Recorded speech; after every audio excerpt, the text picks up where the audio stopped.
National Newspaper Publishers Association's Let It Be Known. And as you saw in the intro, what a week it was in the nation's capital, the Congressional Black Caucus Foundation's annual legislative conference coincides every year with the National Newspaper Publishers Association's National Leadership Awards and reception. And you saw a little bit of highlights from the reception. We have so much more to show you in the days to come of just fantastic stuff going on there. We'll talk more about the National Newspaper Publishers Association's leadership reception and all the great sponsors that we had, and just a packed house there at the Marriott Marquis. Also, this morning, the Congressional Black Caucus Foundation, that's where we'll start. They wrapped up the conference with an impassioned speech by both Vice President Kamala Harris and President Joe Biden, who talked about the accomplishments that the administration has attained in the first 2 years in office. Biden spoke about the infrastructure, the bipartisan infrastructure law that he was able to get through Congress, as well as the American Rescue Plan, historic funding to HBCUs. The Biden administration continues to beat back assertions that they have not done as much as others. In fact, they say they've done more than twice that any other administration has done in the history of this country for historical Black colleges and universities. The president also told the Congressional Black Caucus during the Phoenix Awards on Saturday that Black people had my back and I will continue to have yours. That was a pledge just over the weekend from the president.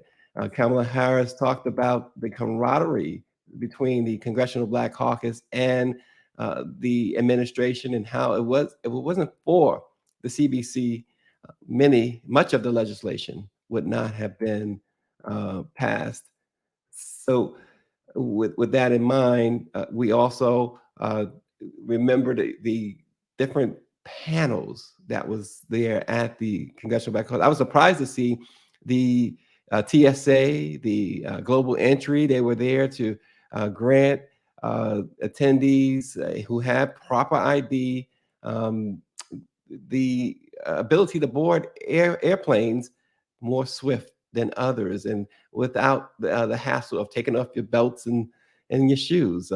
It was a surprise to see them there. Also there was round tables, a Black women's round table, talked about the health and welfare of Black women and what Congress can do with the infant mortality rate being so high in the Black community. There's also a very interesting panel during the Black Caucus this week on diabetes and going blind, and how 95% of the blindness that occurs from diabetes can be prevented. But we have to take health and those measures into our own hands. Now I want to go to the NNPA's Leadership Awards. The awards, again, it was a packed house at the Marriott. We had a great time. Chrisette Michelle, of course, did the performance. In fact, her performance, she pretty much did a concert for us. It was really refreshing to see an artist come in to the Black press and really give their all, and not just one and out, put it that way, one or two and out. Not that others did that. Just saying. Chrisette Michelle did represent, and the attendance was incredible. Usually during these, just to give you some background information, usually during the celebration, there's a lot of traffic in and out of the awards ceremony, and we didn't see that on Thursday night, I guess it was. Time flies, y'all. But Thursday night, we saw over 2,000 people enjoying themselves and staying and having a great meal. The NNPA always knows how to do that. Great meal, great company, and a great entertainment. We had several awardees at the Leadership Awards, including Jim Winston of the National Association of Blacks in Broadcasting. And Jim Winston has been a friend of the Black press for quite some time now. He, along with Attorney General Keith Ellison out of Minnesota, received the Leadership Award. Dr. Glenda Glover received the Leadership Award for Outstanding Achievement in the field of public education. NNPA Chair Karen Carter Richards and NNPA President and CEO Dr. Benjamin Chavis declared that Dr. Glover earned the award for her work with African American students throughout the country. And of course, as we mentioned, Keith Ellison, the NNPA applauded Ellison for quote unquote effectively challenging systemic racism throughout the country. Dr. Ada Hbcus, the chief medical officer at Pfizer, also received the award for outstanding achievement and leadership in medicine. The award's inscription noted that the doctor had championed the cause of ensuring that worldwide patients, physicians, and regulatory agencies are provided with information on the safe and appropriate use of Pfizer medications. Terry Travis, who spoke to us on the red carpet, and the managing partner of Abnor, was presented the National Leadership Award for Outstanding Achievement and Leadership in the Cause for Freedom, Justice, and Equity. Travis received the award for his work in transportation, energy, and environmental health. Also, as we mentioned, James Winston, the president and CEO of the National Association of Black-Owned Broadcasters, was presented the Leadership Award for Outstanding Achievement and Leadership in the Cause for Freedom, Justice, and Equality for all Americans, in particular African Americans, in the area of broadcast communications. The Reverend Dr. William Barber II, the president of Repairers of the Breach, received the National Leadership Award for Outstanding Achievement, Leadership, and Tireless Efforts in fighting for freedom, justice, and equality and equity for all underserved people of America. His daughter, Rebecca Barber, accepted on his behalf, and she said the fight continues, the struggle continues, something we have heard a lot on this program from Dr. Chavis.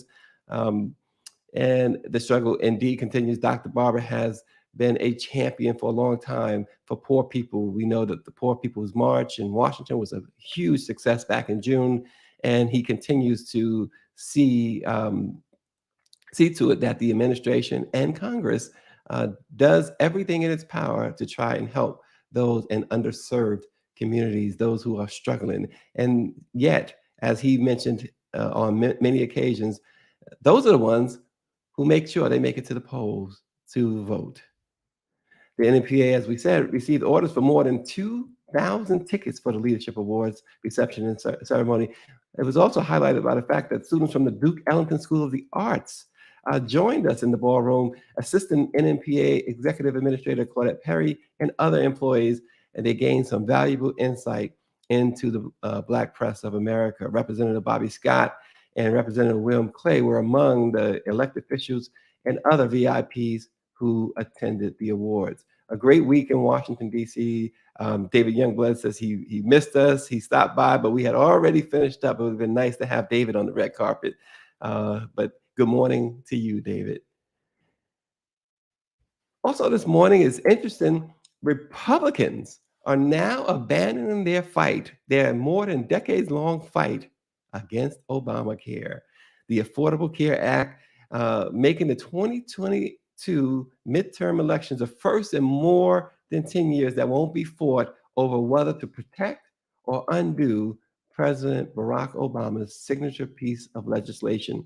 The diminished appetite for a repeal means the law, which has extended health care coverage to millions of people and survived numerous near-death experiences in Congress, suffered through 4 years of the previous administration as it attacked and repeatedly attacked the law, now appears safer than ever. With slightly more than a month before the next election, Republicans in Congress and on the campaign trail aren't making issue of Obamacare. None of the Republican Senate nominees running in 8 key battleground states have called for unwinding the ACA on their campaign websites.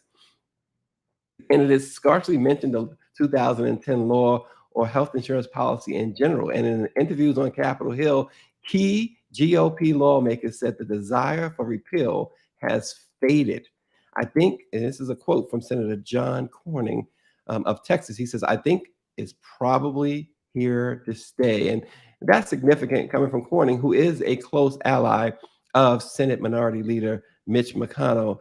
And he's also a former chair of the GOP's campaign arm. And a quick programming note, the National Urban League will host a Black Media Matters and Black Journalism Matters in Instagram Live at 6 p.m. tomorrow with Dr. Chavis and Jerika Richardson, the Senior Vice President of Strategic Initiatives for the National Urban League. That's tomorrow at 6 p.m. at Nat Urban League on Instagram Live. That's at Nat Urban League on Instagram Live. We should mention too, Buffalo Mayor Byron Brown attended the Congressional Black Caucus Legislative Conference, talking about the 10 precious lives that were lost in the Buffalo Tops supermarket shooting back in May. He said he would continue to do everything in his power as mayor of the city of Buffalo to continue to lift his voice around sensible gun reform and other strategies to make communities safer. Of course, the racist shooting, 10 people were killed, mostly senior citizens, which made it all the more heinous, this crime.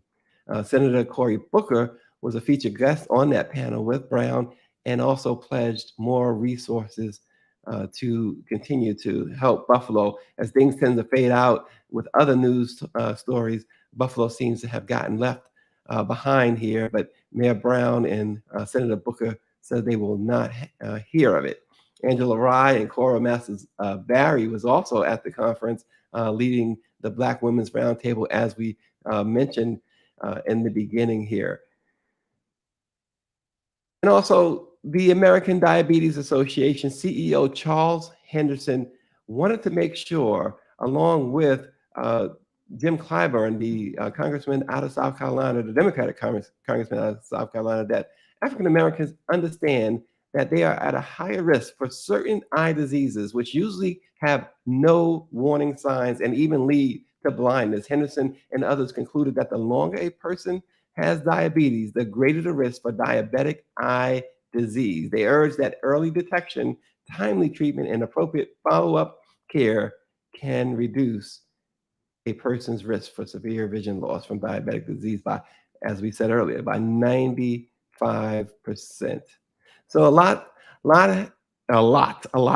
happened in the nation's capital over the 5 days of that conference of the ALC and, of course, the NNPA's leadership awards and reception. Bobby Henry joins us this morning saying, let's not fall for the okie doke with the Republican Party.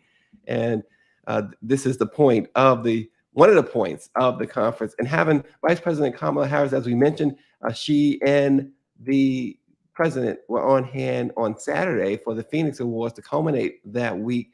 And Vice President Harris mentioned that she was very proud the fact that not only is she the first Black vice president, first Black woman vice president, but also she talked about Ketanji Brown Jackson, the first Black woman judge on the Supreme Court. Some people say the second Black judge, if you want to throw out the second.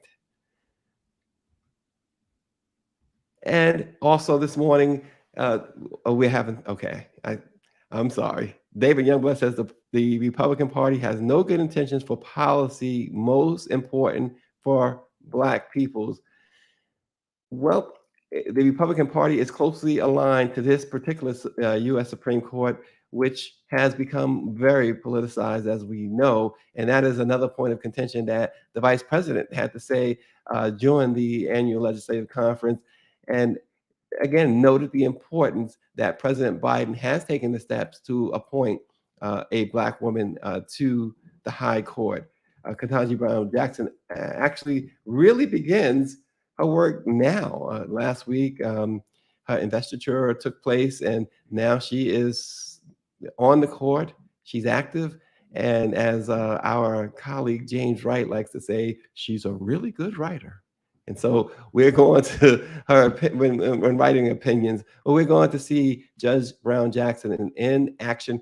We know what she's done on other courts, and now she will be put to the test when in a 6-3 conservative majority on the U.S. Supreme Court that has already seen the abolishment of the Roe v. Wade 1973 law that has really, is actually bayoued, if I said that word right, Democrats and Democratic supporters as polls continue to show that the anger from women, not just Democratic women, but from women across the spectrum, that Republicans and conservatives are trying to, quote, tell them what to do with their body. There's been a lot of outcry on that, and it's starting to reflect in the polls. And speaking of the polls, the contingent from Atlanta came to the Congressional Black Caucus. They also stopped by the White House, and that included Stacey Abrams, who is running there for governor for a second time against Brian Kemp. And we will continue to monitor that and bring you that coverage. She is currently with a margin for error of about 4%. She's about 4% behind Kemp at the moment. But again, the margin for error is about 4%. So essentially, they're in a dead heat there. And also in Georgia, Senator Raphael Warnock, of course, appeared at the conference, and he's in a fight with a former football star, Herschel Walker, who actually, and you might want to check this out, gave an exclusive interview to Rolling Out magazine over the weekend. They're rolling it out in 3 parts. And from what we're told, they asked the tough questions of Herschel Walker, including asked him whether or not he believes he's being used as a pawn by Republicans in the race for Senate. We know Herschel Walker has stumbled many times in talking about his battle against Senator Warnock and the reasons why he wants to be the next senator out of Georgia. So it remains to be seen. David Youngblood says that Warnock currently, the polls are showing that Warnock is currently tied with Walker, which David says is a complete and utter joke that Walker would get that type of support. And we continue to monitor the situation in New York and Georgia, and as well as Wisconsin, and the January 6th hearings, because they all have to do with whether or not Donald Trump will be prosecuted on some level.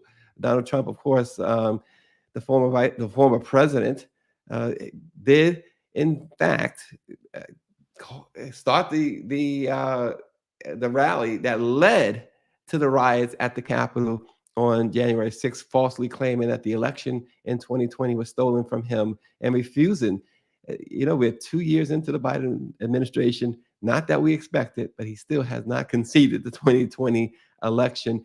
And also, we know that the New York Attorney General, Letitia James, just recently filed a massive suit that really, we dug into it earlier on this program, that really would put the Trump family, the Trump organization, and of course, the Donald himself in some serious financial jeopardy, as well as criminal jeopardy, if the New York state, well, the New York, the Attorney General, the U.S. Attorney General's office decides to take it up, or the local district attorney's office decides to take up that case. We know that it was earlier this year that several assistant DAs in Manhattan quit because they felt, in their word, that the prosecutor was not serious about prosecuting Trump. They felt like they had more than enough evidence to bring a criminal prosecution. He also faces a criminal prosecution in Atlanta.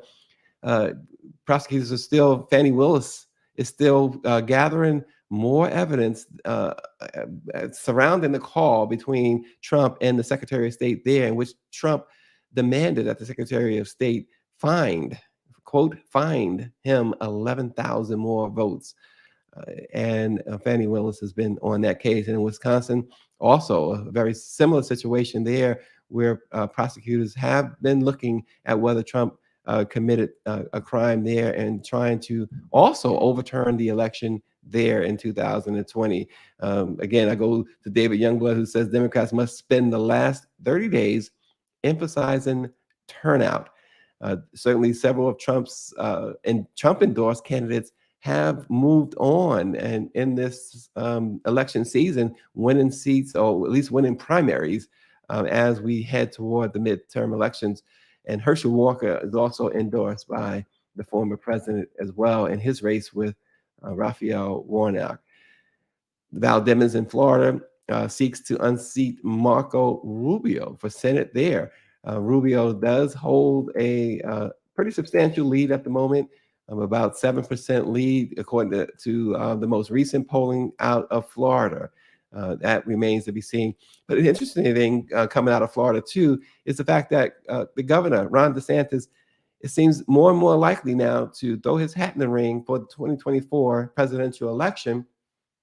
But that election will also apparently also include Donald Trump and Ted Cruz. So it'll be interesting to see who wins the MAGA ground in the Republican Party to face off against the Democrat nominee, which right now is still going to be President Joe Biden.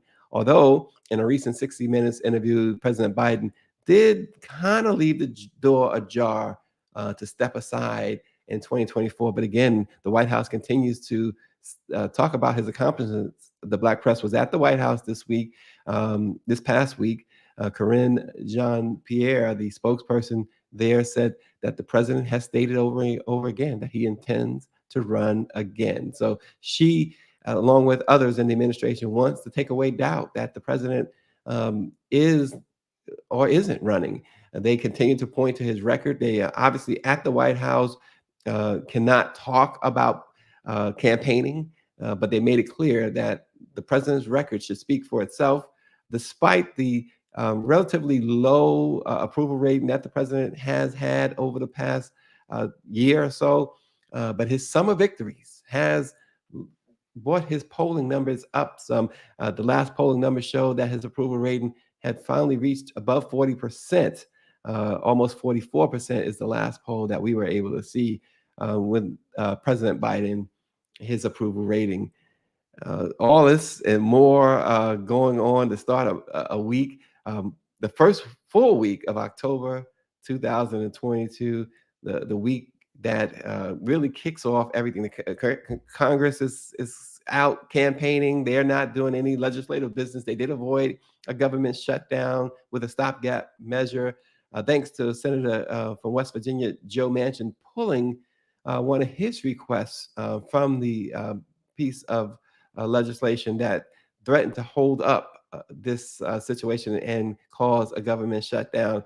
They did compromise with Senator Manchin, and now there is a measure in place that will keep the government open until December 20th at least.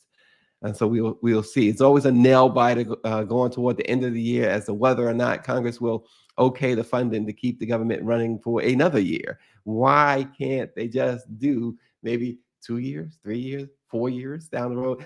Maybe there's maybe David can tell me there's a particular regulation or law that they can't do more than a year at a time. But we see this time and again. And it's really unfair especially to federal employees, because when that happens, they don't get paid.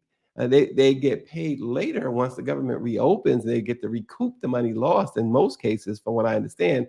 But during the shutdown, there are no checks for federal employees. And we know the federal government is the largest employer in the nation. And speaking of polls, Bobby Henry says we have the opportunity to make history in Florida with 3 Black women running statewide.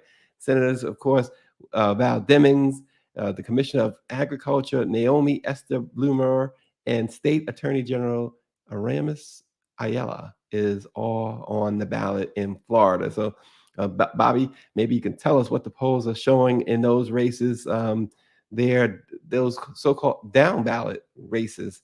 Bobby can bring us up to speed there. But we're going to keep an eye on Florida. We keep an eye on, and speaking of Florida, the hurricane stormed through Florida, and the nation southeast of the United States, and causing a whole lot of damage there. And what was interesting there too, one interesting takeaway, I should say, is Governor DeSantis called the president seeking help. And that, friends, is an interesting dichotomy, if you will. But the president, of course, being the president not just of the other states, but of Florida as well, and all of the United States, did offer aid to Florida um, to recover from this devastating storm that made its way up the East Coast, but it certainly lightened a whole lot. Certainly, we didn't feel any in the Northeast, just the rain and some wind from that Category 4 storm that came from Cuba, came through Florida and parts of the South, Georgia, South Carolina, even North Carolina felt that storm. So again, a programming note, don't forget to join the National Urban League's live Instagram as Dr. Chavis and Jerika Ferguson talk about Black Media Matters and Black Journalism Matters. Go to the National Urban League's Instagram live at 6 p.m. tomorrow. Don't miss it. It promises to be a really, really good discussion. And we will be watching it ourselves. And you'll probably be able to read about it too afterwards at blackpressusa.com and other newspapers in the family of the Black Press. There's 235 newspapers and media companies that comprise the National Newspaper Publishers Association, and the Black Press of America, 195 years this year, 195 years young and still pleading our own cause. Thank you so much for joining Let It Be Known this morning. We have some very special guests coming up this week. Stay tuned. Thanks for joining. We'll see you tomorrow.